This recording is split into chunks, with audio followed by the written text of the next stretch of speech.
September 23, 2009. My name is Edith Fuentes, and I will be conducting the hearing as hearing officer. We have one case today, and relevant exhibits are posted on the panels located directly behind me. Let me just quickly go through our hearing procedure. Under the provisions of Title 30, Chapter 30 of the Glendale Municipal Code, a variance shall be granted if four required findings are present. 1. That the strict application of the ordinance would result in practical difficulties or unnecessary hardship inconsistent with the general purposes and intent of the ordinance. 2. That there are exceptional circumstances or conditions applicable to the property involved or to the intended use or development of the property that do not apply generally to other property in the same zone or neighborhood. 3. That the granting of the variance will not be materially detrimental to the public welfare or injurious to the property or improvements in such zone or neighborhood in which the property is located. And 4. That the granting of the variance will not be contrary to the objectives of the ordinance.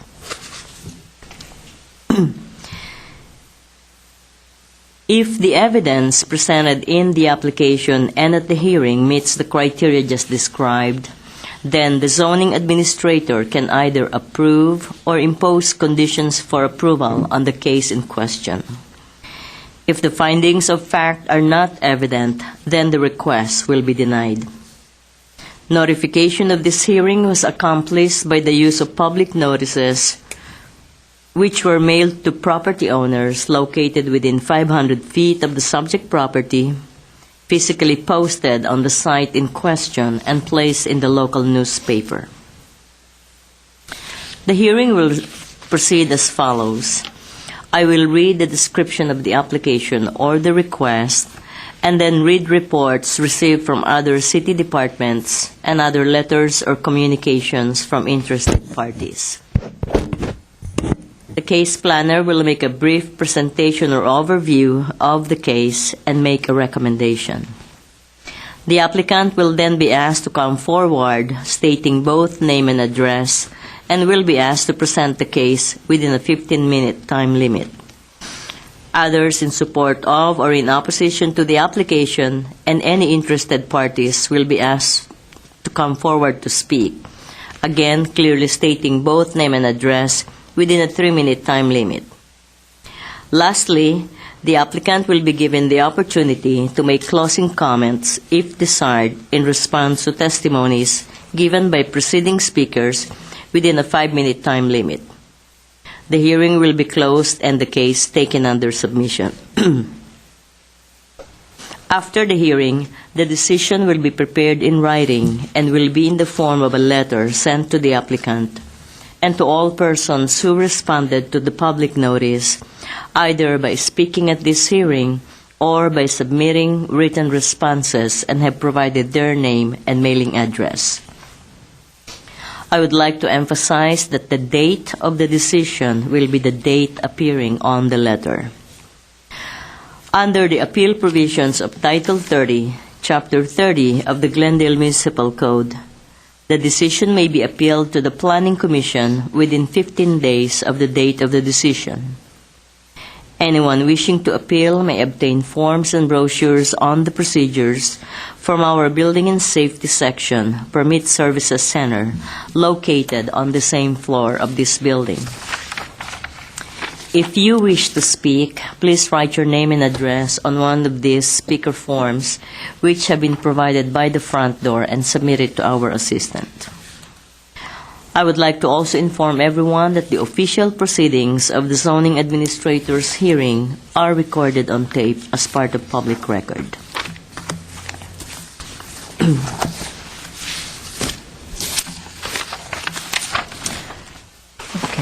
This is case number variance 2009-022. Location is 2036 Lilac Lane. Applicants are Samuel Hassan and Eugene Litinsky. and the case planner is Dennis Joe. This is an application for a setback variance to construct an addition to an existing two-story single-family residence within the interior setback area and without providing the two covered and enclosed parking spaces located at 2036 Lilac Lane in the R1R Restricted Residential Zone Floor Area District 2, described as portion of Lot 8, tract number 7015. And let me just quickly go through some of the comments.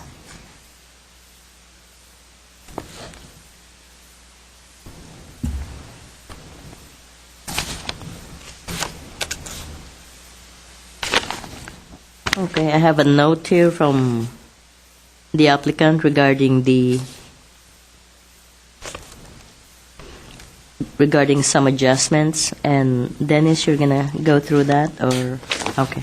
Yes, those are his a letter to, I guess, to further explain his required findings.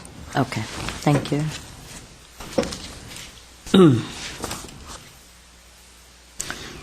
From fire prevention, since this is a high fire hazard area, I think one of their requirements would be installation of fire sprinklers, and this will depend upon the scope of the work. So you may have to check with them or double check that requirement.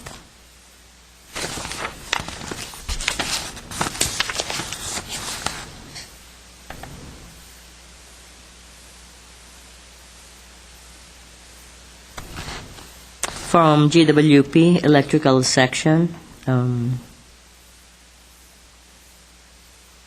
they're just informing us that they will need to have a site visit to possibly spot the new meter location, and all costs to remain the responsibility of the developer.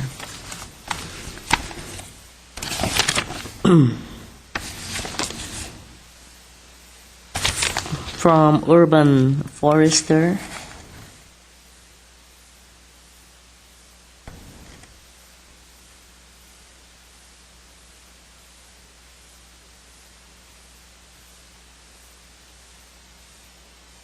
okay, I guess they have no major concerns. So with that, staff to make a brief overview. Dennis? Good morning, Zoning Administrator. I'm going to approach the board just to Sure. kind of go over my presentation.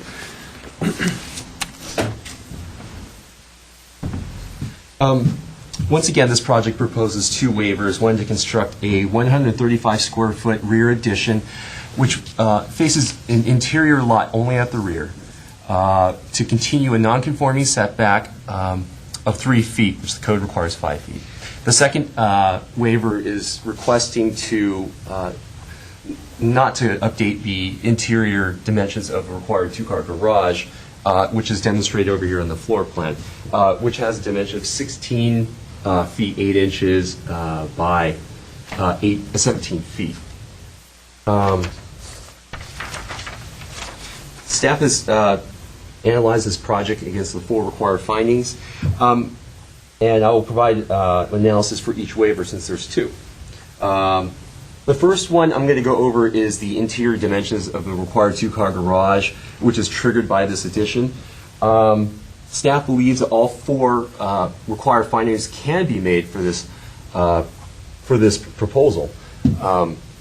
It will have practical difficulties or unnecessary hardships because this garage is existing and it has a non-conforming setback of 3 feet. If the applicant were to expand and for this garage to comply with current code, it would either trigger another setback waiver into this setback area here, or it's going to have to demo or go basically reconstruct this whole area into existing floor areas. So that's also the exceptional circumstances for the property. It wouldn't be material detrimental to the public welfare. Staff doesn't believe additional parking or this would alter the single family use, which will continue, obviously by this floor plan, it will continue to be used as, and it won't be contrary to the other objectives of the ordinance. The second waiver, which is to continue the nonconforming setback of 3 feet, staff is able to make 2 required findings for this waiver. Those are the last 2 ones, that it will not be detrimental to public welfare, because once again, staff doesn't anticipate this will alter the single-family use, nor will it generate additional parking. Or also, it wouldn't be contrary to the other objectives of the ordinance. However, staff was not able to make the findings as far as the continuation of the nonconforming setback as a practical difficulty or unnecessary hardship, because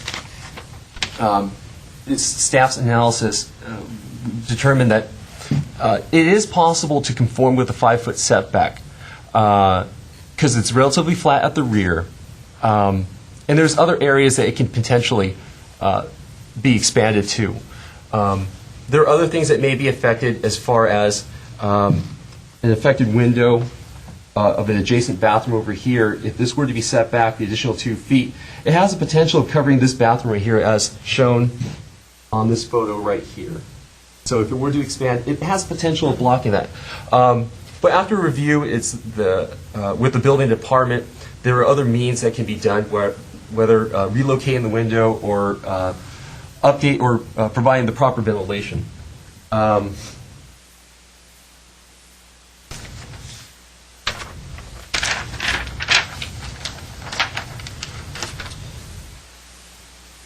There are no further exceptional circumstances of the lot. It's relatively flat at the rear. However, it does have an upslope at the front, but this project solely is located at the rear, which it gently inclines, but it's relatively flat. It is a rectangular shape at the rear, so there's nothing, any hardship of the land as far as topography, shape of the lot, or any physical characteristics of the property. But this concludes staff's analysis. What's the square footage of the addition? The addition is is for 135 square feet of a first level. It's 2 levels at the front because of the upsloping topography at the front, but it's a single level at the rear. Thank you. I guess I can just give staff's recommendation. Because staff was unable to justify all 4 findings for the setback waiver, staff is recommending denial for this variance application. The applicant and the homeowner is available. They're present here and they're available for questions. Thank you.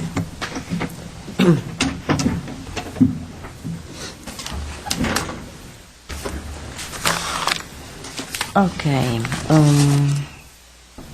Who's going to present the case? Samuel Yes. Hassan? Come on. Let me understand something. Come on in. Give me your name and address for the record. Okay. 2036 Lilac Lane. I'm the owner of the house. If I understand that staff has denied this project?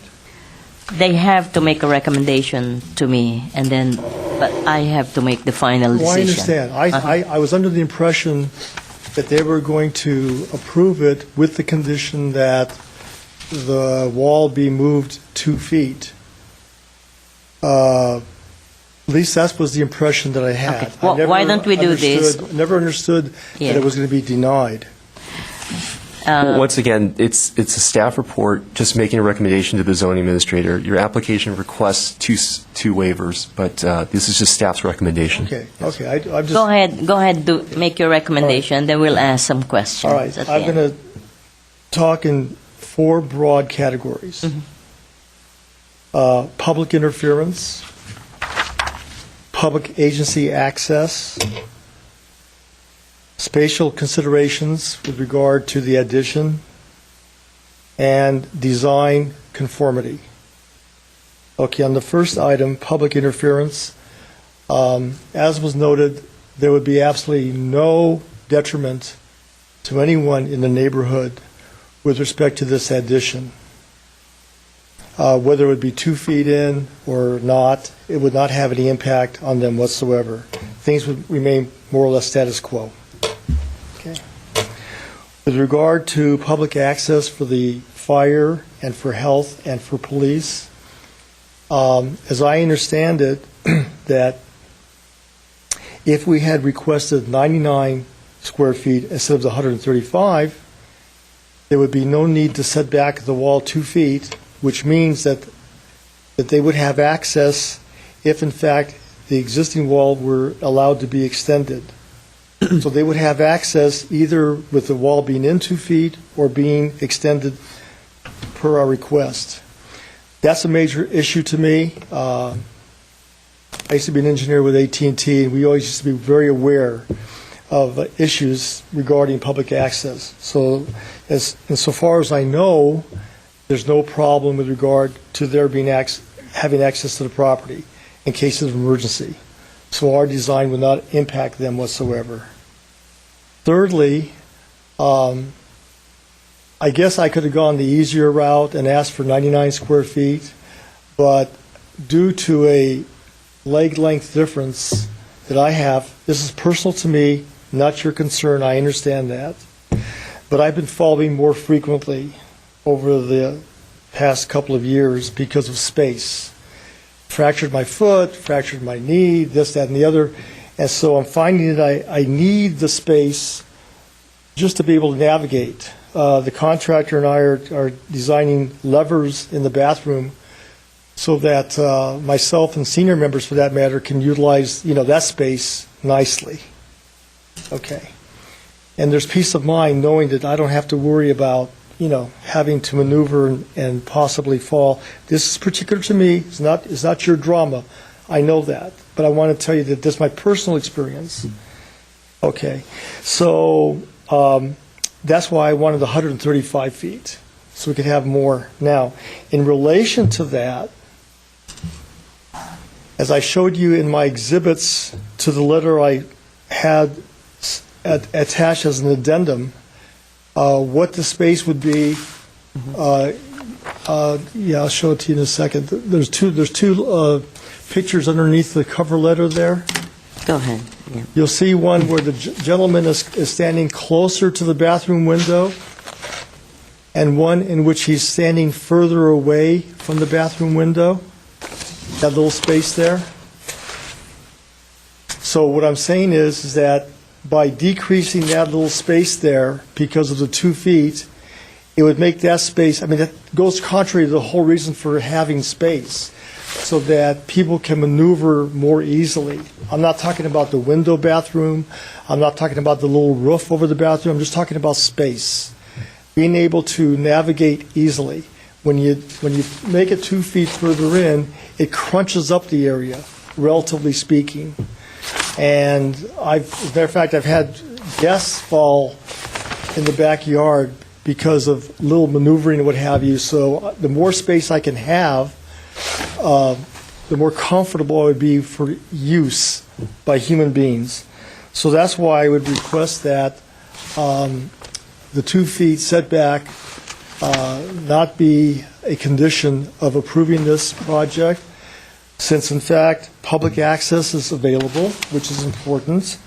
And I don't know if 35 feet is that big of an issue in relation to the entire project as a whole. I don't know.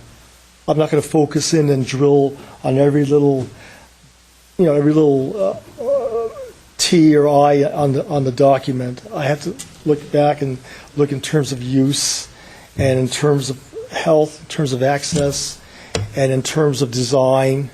I'm looking at it from those points of views, and since there's no impact on anybody whatsoever, I don't know why it would make that big of a difference to your eyes, to the city of Glendale, by allowing this condition to be waived as an approval for the project. That's really what I have to say about this. I'm looking forward to having this project approved. We need it because the existing bathroom is very tiny. It's got a little shower, and doesn't even have a bath. It's just got a shower and a faucet and a toilet. I've fallen in that a couple times. Okay, that's me. I don't mean to sound like I'm trying to emotionally extort you and using kind of an emotional or psychological blackmail. I don't like those techniques myself, but I want to tell you that that's, honest to God, that's the truth. That's been my experience. So if you have any questions for me, please ask me. I'm more than happy to answer any questions. I surely will. You know, Well, I understand the physical aspects as far as your personal needs are concerned. The only thing I want to ask you now is if and should I will require you to move the addition 2 feet back. Is that going to make or break your project? No, or okay, no, so I no. just wanted to know no, if it will not. To be honest so with it's you, still no, it will not. feasible to meet the 5-foot setback My requirement. contractor tells me I asked him before the meeting, to be honest with you, I asked him, well, would the integrity of the engineering have a detriment one or a benefit one way or the other? And he says, Sam, no. I think They're I equivalent. think it's correct. Yeah, they're it's not the equivalent. 2 feet is not going to make a Or huge break into the integrity of the structural or structure right in terms of safety impact. codes and the whole everything else. So we're able to meet that, Right, just like what staff recommended. right. If we're able to move it 2 feet in, Right. then I don't think we're going to have any major concern or issue. Engineering wise, no. Yes. The only issue I would have is, of course, from my personal point of view, is that the area between that little area there becomes smaller. And also just as an aesthetic thing, just aesthetically. I mean, if fire can get there, and Well, the thing, Yeah. where we're coming from is you have a non-conforming setback, and our ultimate goal is to make a lot of the other things coming up conforming. So I think shifting it 2 feet this way is not a not. big deal. It's not a, and even that window, the wall shifted 2 feet. It's not going this to way. impact the It's window. not even going to move that window. No, so, or the roof above it. No, just make the area smaller. That's all. And I'm. As you can see from the exhibit where he's standing in those pictures I gave you, no, it won't affect the window or the roof above the window for the bathroom. Right. But just make it smaller. Okay. And I'm looking at the rear elevation, the roof plan is showing like a flat roof on that area, but it's not shown the same in the elevation. So there's a discrepancy. Okay, over here. So it's still going to be It's all good. shade. Hold on. I'll get to you if you want to speak. Okay, so I just want to make sure we're understanding that Yeah, that yeah. may happen as far as my requirement is concerned. Okay, I'm sorry, what would, okay. The shifting of 2 feet in. Okay, but I'll So make sure that the design of the roof with the tiles and everything like that all blend in design-wise. it's at the rear anyway, so No, but still, there's not you going have to a very be. nice You're house. the one who's going to be living in the That's house, right. so you have to make it look Nice. good for you and Yeah, we have parties all the time in Listening the to your- backyard there, and Yeah. 50 people come by and... Okay. I just know. want to make sure the space is functional as you would like it to be. Right. It still meets your need, and Right. at the same time, Essentially, it meets the requirements of the code. Okay. Okay. Thank you very much. Thank you, Ms. Fuentes. Okay. Is Jonathan Litinsky? Okay. Good morning. Give me your name and address for the My record. name is Jonathan Evgeny Litinsky, and my address is 5633 Colfax Avenue, Unit 313 in North Hollywood, 91601. And you are the designer? I am the the designer, project, okay. I did the drafting, and I'm also the contractor for this particular Okay. project. Go ahead. In this particular case, what I was looking at, as in I allowed the client to speak to you directly because I wanted him to present this case because of his personal interest. Of course, it's his own personal lot. He can describe these items more. I wanted to go over the financial aspect of this project. And But- I would say, don't even, economics is not really a reason for me to grant a variance. Yes, because... Why don't you talk about the design? Exactly. I'm Okay. directing you to the design. Go ahead. It's all mixed together. Allowing this bathroom addition to this 2-bedroom, 1-bathroom house to be put in that specific particular location that we designed it in allows it to conform with that design, the original architectural design of the property, of the Spanish style architecture that is going on throughout actually the neighborhood. And even though this particular house is not does not have a historical designation, it is technically in a historical area if you look at the surrounding houses of the area. By pushing this addition and not continuing with the same line, you're pretty much breaking the architectural design, at least by my personal opinion, and I'm sure any other architect or designer will tell you the same. I'm also an architect and a general contractor, exactly. So you can I see can that tell you exactly what's going to happen. When we moved it 2 feet in, even the roof line's going to be in one line. You don't have to break it, that is that correct, way. but the Go ahead. walls will not be conforming to the existing walls. So what's happening is, instead of having a U-shaped house, you're now having a house that has an extension going suddenly in the middle of the back wall, which will enclose the backyard, will make it uncomfortable for my client, number one, to move around in that exit area from the other bedroom. And also, it will pretty much change the look of it. By my personal opinion, what I was saying towards economics is that this project, by my opinion, will not be worth the money, because the value that you might getting by adding another bathroom, you're losing by making your backyard, by my opinion, not workable. Believe me, the 2 feet is going to really not make a big deal as far as economics is concerned. So that's all I can tell you. No problem. That's Okay. by my All I wanted to make sure is it's still going to meet the function, and the usefulness will not be lessened, by the, Okay. Thank you very much. I will give you a few minutes for closing statement, so go ahead. So, Ms. Fuentes, you're an architect. Yes. Very good. If, in fact, it would not make a bupkis of a difference It will work. if it was 2 feet or In- not 2 feet, It will and if still it work. comes close enough to a coin flip, please let me extend the wall. If it makes no difference, if it's bupkis, if it's such a minor detail, in relation to the aesthetic aspect, maybe that's what has to be looked at as the criterion, as the metric, as opposed to something in a document which, as well-meaning as it is, okay, in this particular case, may not have as much import compared to the aesthetics. I just want to say that. Secondly, I want to mention to you, with regard to electrical, we just had the electrical ampage increased from 100 to 200, and we recently had it inspected by the city of Glendale. They signed off on it. So I Okay, think that's that's going to good. be a non-issue for them when they come out and look at it. Okay, good. Okay. Thank you very much.